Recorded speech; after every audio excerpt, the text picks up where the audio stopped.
IzAlyssa.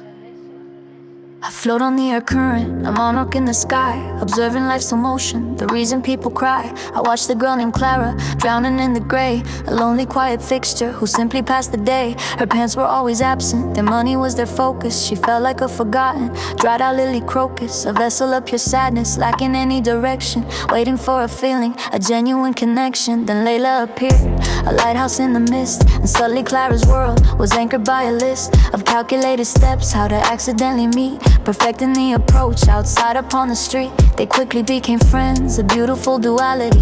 Layla saw the pain, the desolate reality. They were two of a kind, inseparable and deep, a bond that Clara promised she would secretly keep.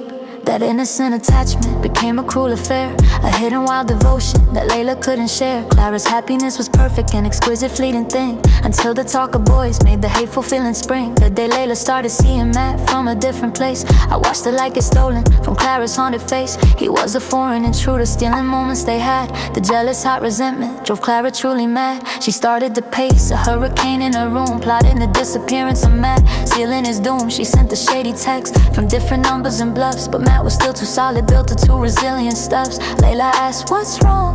Noticing the change, Clara just smiled weakly, rearranging the range. Then the fatal invitation, the motive completely veiled. Matt saw it as an effort, a gesture that prevailed. Layla was ecstatic, her two favorite people.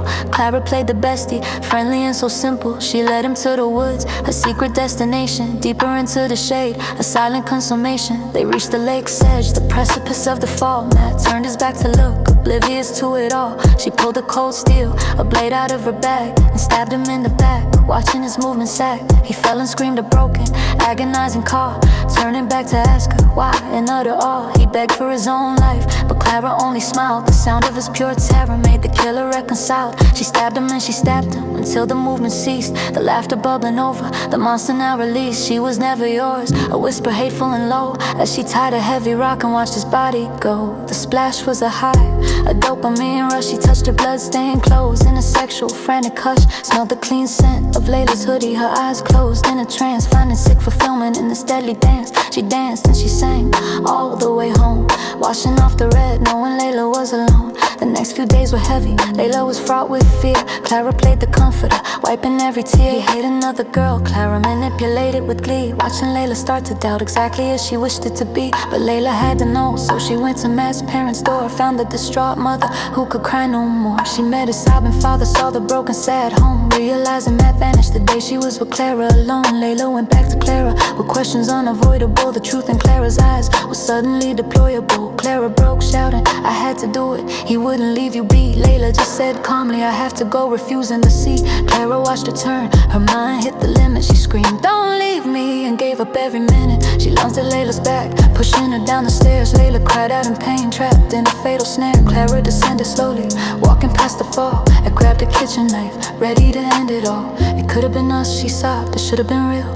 Layla cried, you're fucking crazy, trying hard to heal. It's too late now, Clara cried, throwing herself forward, stabbing once in the stomach, completely unto wood. Layla stared at her, a single tear ran. Clara held the body, completing the plan. She rocked her and whispered, it's okay, it's okay. Watching her true love finally fade away. The police broke the door, sudden horrifying din. Found Clara in the bed where the ending would begin, hugging the dead body, covered head to toe. The final selfish act, a bloody tableau. Now she sits in the asylum, talking to the wall, dead eyes staring outward, answering no call. Her oblivious parents watch through the thick cold glass, mourning the daughter they let tragically pass. Layla's parents won't forgive them, their hatred is clear. Everyone's now sobbing, drenched in tragedy and fear. I watch them all from the garden, a butterfly in the breeze, realizing some affection can never truly be at ease.